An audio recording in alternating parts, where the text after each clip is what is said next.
Okay, good morning dear student, कैसे हैं आप सब लोग। वेलकम, आपका स्वागत है एक्टिव एंड पैसिव वॉइस की क्लास के अंदर।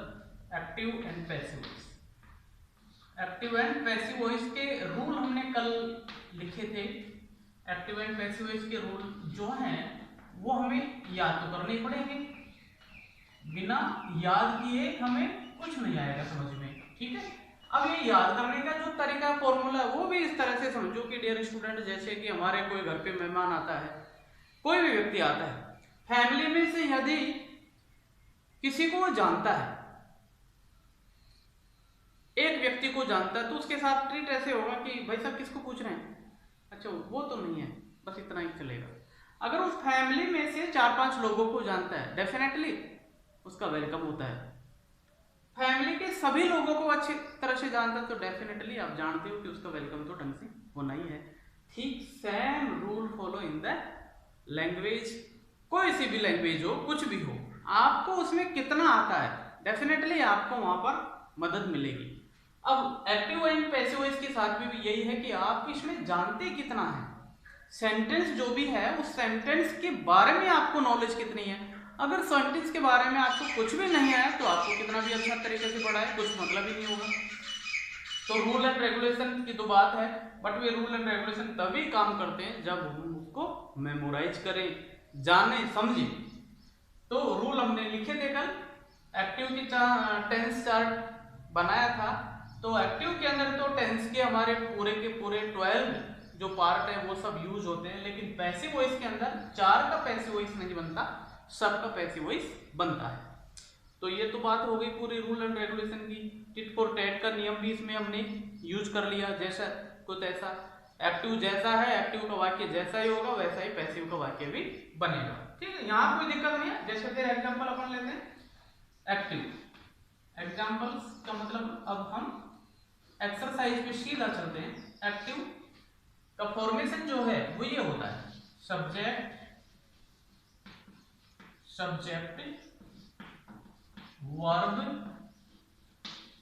And object. ये एकदम सिंपल सा स्ट्रक्चर होता है किसी भी सेंटेंस का। अब यहाँ इसका एब्रिवेट जरूर हो सकता है, इसका लार्जिफिकेशन हो जाएगा, सब्जेक्ट का भी लार्जिफिकेशन काफी होता है, वर्ब का भी लार्जिफिकेशन में क्या होगा, हेल्पिंग वर्ब आएगी, मेन वर्ब आएगी, ये चीजें आती है। ऑब्जेक्ट भी इस तरह से अपना विस्तार कर लेता है, ठीक। लेकिन इसका मूल भाव देखते हैं, बेसिक कॉन्सेप्ट पे अगर हम जाते हैं तो यही निकल के आता है।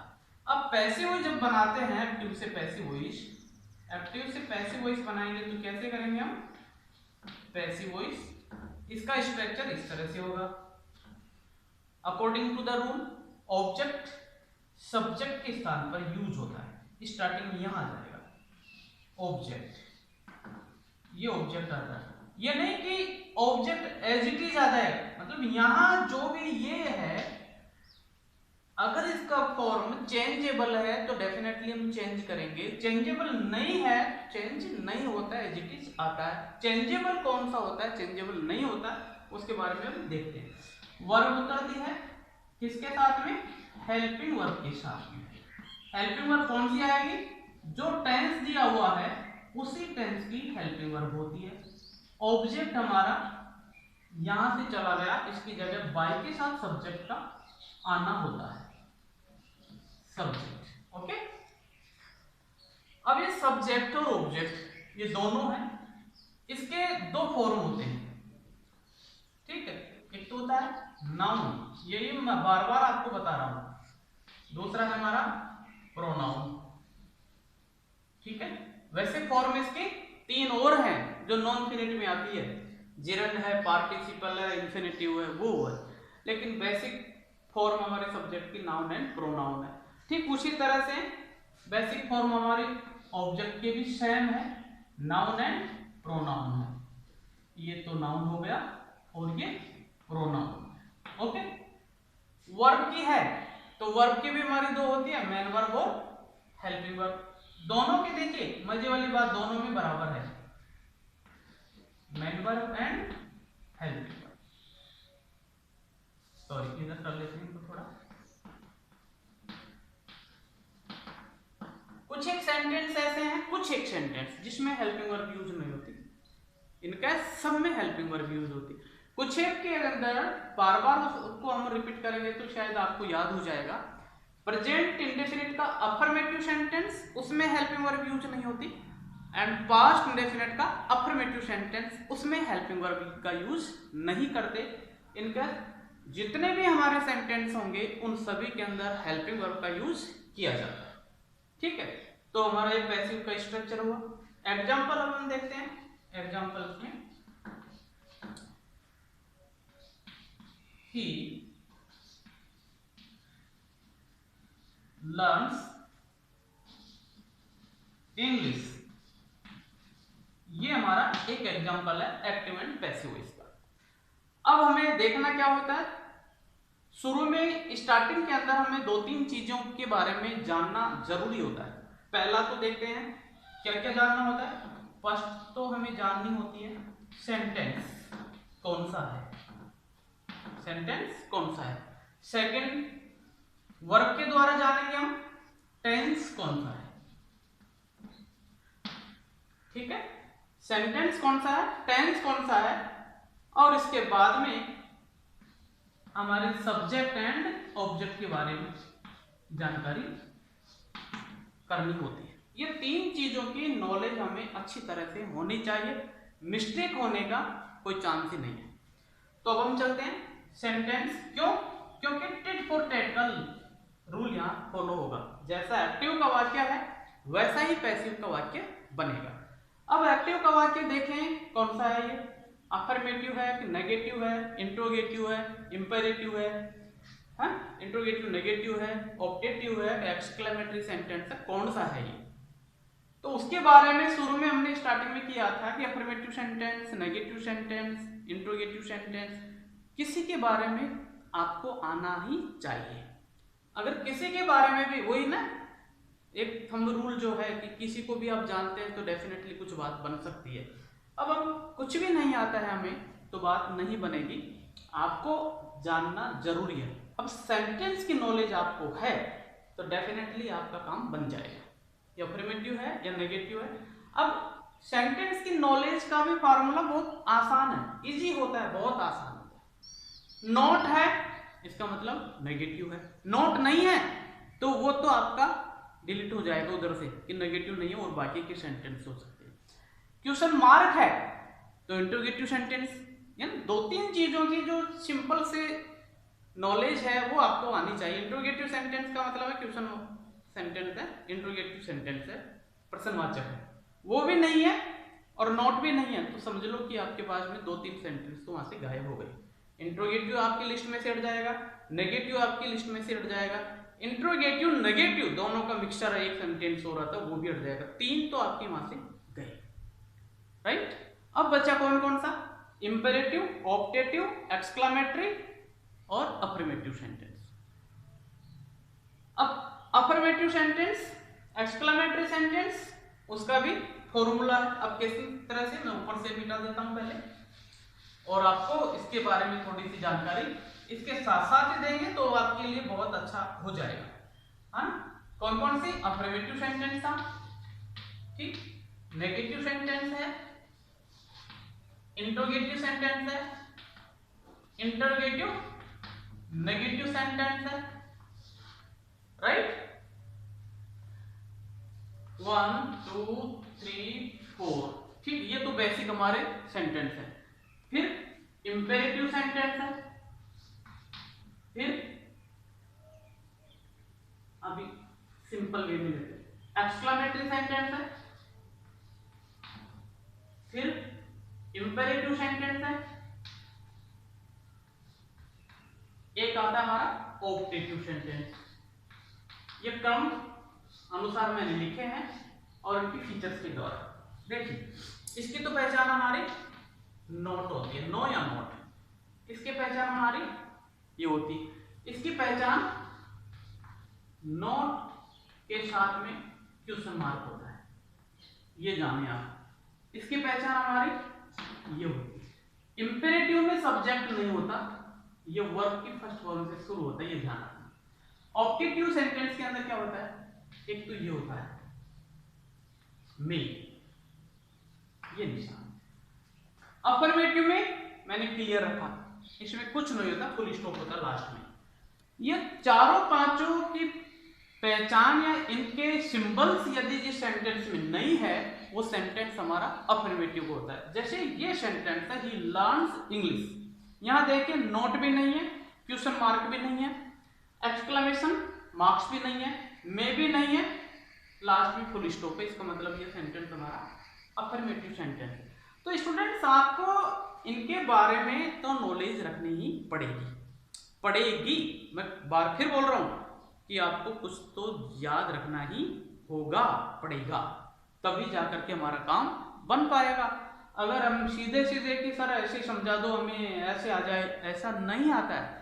और यही गलती करता है स्टूडेंट, पूरी क्वालिफिकेशन कंप्लीट कर लेता है लेकिन कभी दिमाग पर जोर डालता ही नहीं है, सीखने की चेष्टा करता ही नहीं है।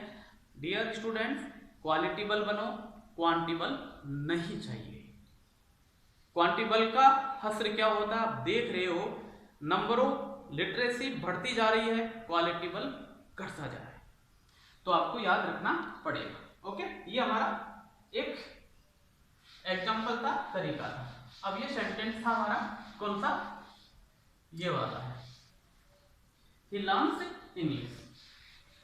अब इसको थोड़ा सा देखते हैं, ही लर्न्स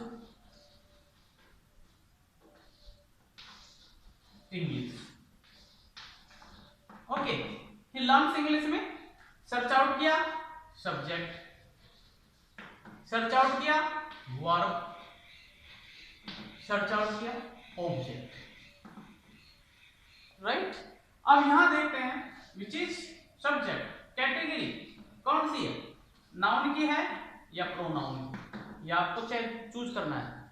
ये वर्ब देखेंगे, हेल्पिंग वर्ब है या मेन वर्ब है या फिर दोनों ही हैं। यहां पर भी इसकी कैटेगरी ड्यूली होती है, नाउन एंड प्रोनाउन। अब हम चेक करते हैं, सब्जेक्ट है, अफर्मेटिव सेंटेंस है, ये देखिए। नाउन प्रोनाउन के बारे में यहां हमने देखा था और यहां इसके बारे में भी मैंने आपको बता दिया था, ठीक है।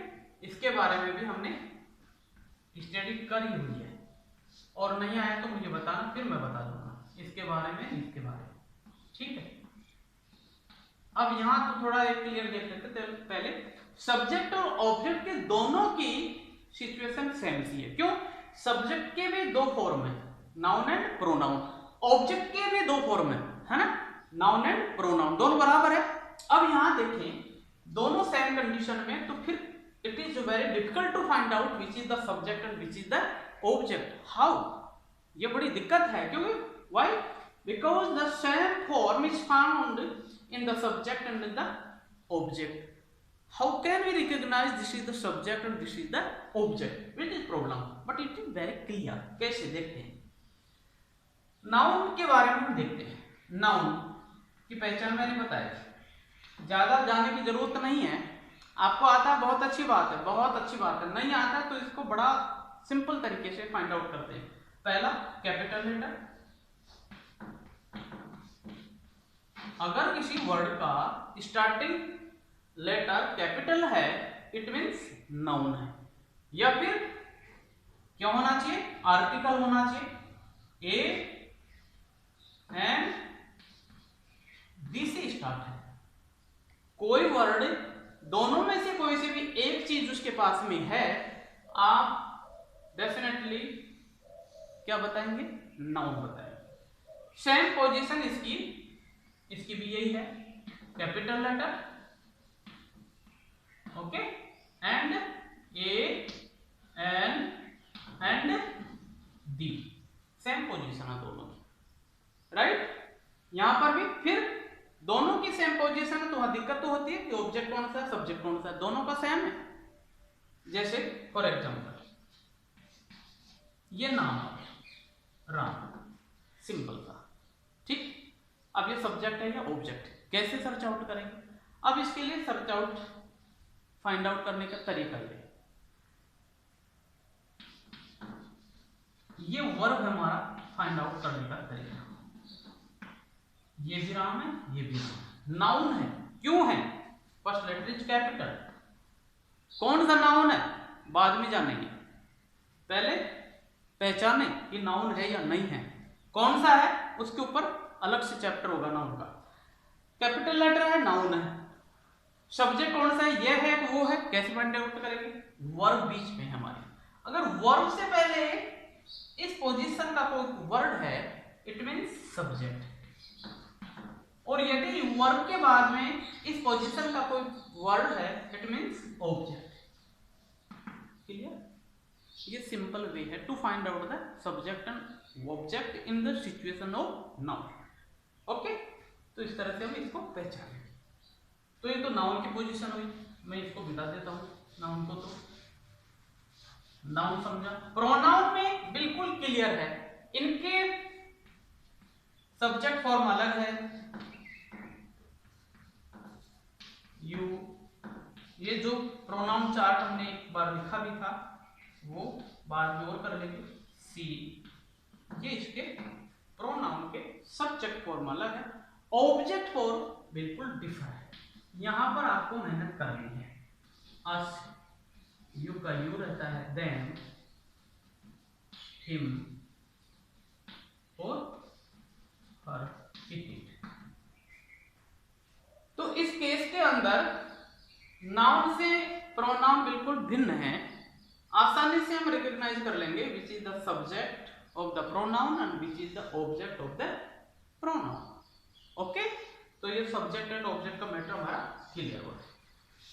ठीक है, अब बात चलती है हमारी वर्ब की। Verb, helping verb and main verb. कुछ एक सेंटेंस, मात्र 2 सेंटेंस ऐसे हैं पूरी इंग्लिश के अंदर जिसमें हेल्पिंग वर्ब का यूज नहीं किया जाता। प्रेजेंट इंडेफिनिट का अफर्मेटिव सेंटेंस, पास्ट इंडेफिनिट का अफर्मेटिव सेंटेंस, इनके सब में हेल्पिंग वर्ब यूज होती है। ठीक है, ये क्लियर रखना है। अब हम देखते हैं ये सेंटेंस, इसमें हेल्पिंग वर्ब नहीं है। अब हेल्पिंग वर्ब है या नहीं है वहां पर भी आपको जानना होगा, वहां पर भी आपको लिस्ट आनी चाहिए हेल्पिंग वर्ब की। हेल्पिंग वर्ब की आपको लिस्ट आनी चाहिए। ये हेल्पिंग वर्ब टोटल कितनी है? 24। No limit. मेन वर्ब के बारे में क्या है? नो लिमिट, कोई लिमिट नहीं है, अथा है। हेल्पिंग वर्ब के बारे में काउंटेबल 24 है। यहाँ तो मेहनत ज्यादा की आवश्यकता नहीं, अथा है, यहाँ तो पढ़ना पड़ेगा, यहाँ पर थोड़ा ही देखना पड़ेगा, है ना। तो ये 2 भागों में बटी है ना। कितने भागों में बटी है? 2 में बटी है। कौन कौन सी बटी है? एक तो प्राइमरी हेल्पिंग वर्ब, दूसरी है मॉडल हेल्पिंग। ठीक, दोनों में बटी है। अब ये कितनी है? ये 11 है और ये 13, दोनों मिलकर के 24 होगी। तो यहां पर थोड़ी सी आपको मेहनत है, याद करनी पड़ेगी कि 24 है काउंट में, तो ये 24। इनमें से 70-80% या पूरी की पूरी आपको आती है, बस इनका डिवाइडेशन आपको नहीं आता, वो मैं बता देता हूं।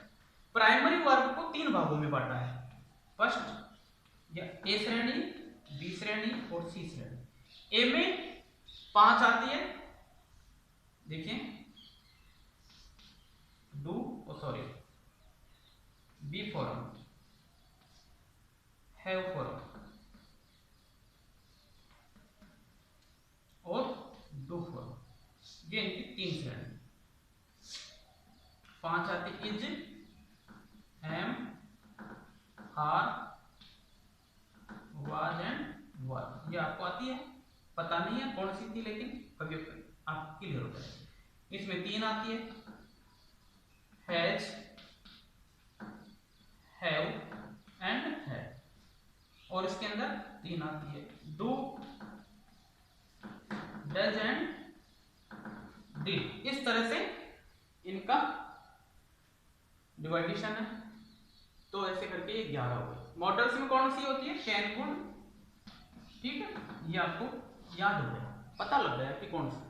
तो इस तरह से हम हेल्पिंग वर्ब को देखते हैं। अगर इसमें से इन 24 में से कोई सी नजर आ रही है सेंटेंस के अंदर, डेफिनेटली आप हेल्पिंग वर्ब, इनके मेन वर्ब। तो क्लियर हो गया सेंटेंस के अंदर पूरी चीजें।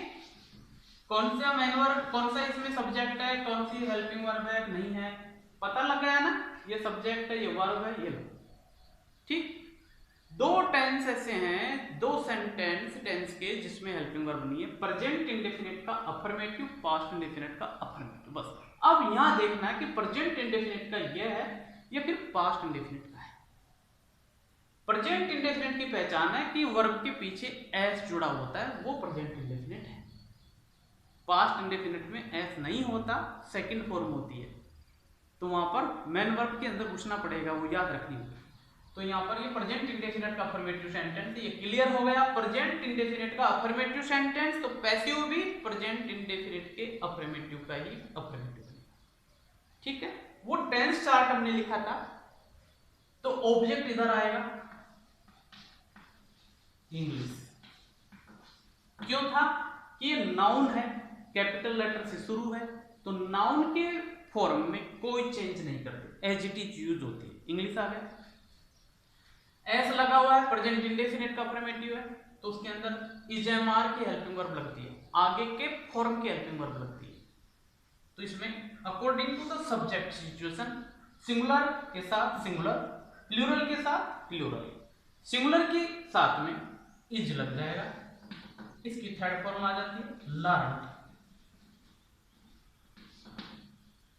इन दोनों का काम हुआ हमारा, इनको हटाओ, बचा सब्जेक्ट बाय।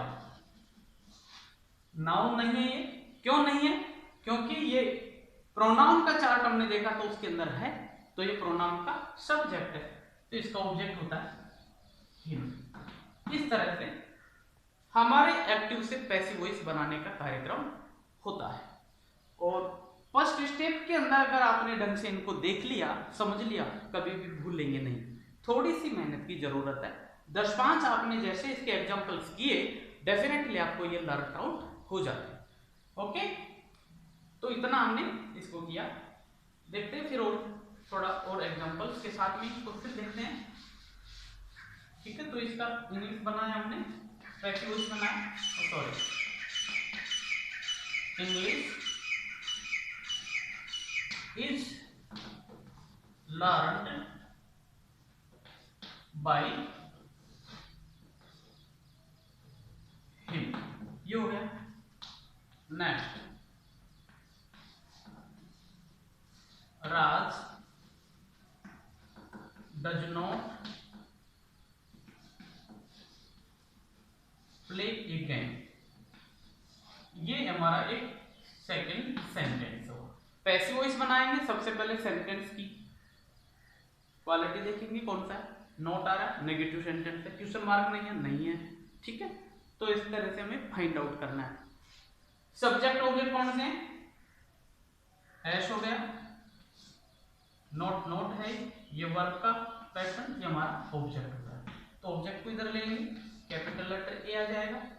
नाउन है, आर्टिकल लग रहा है, एक है,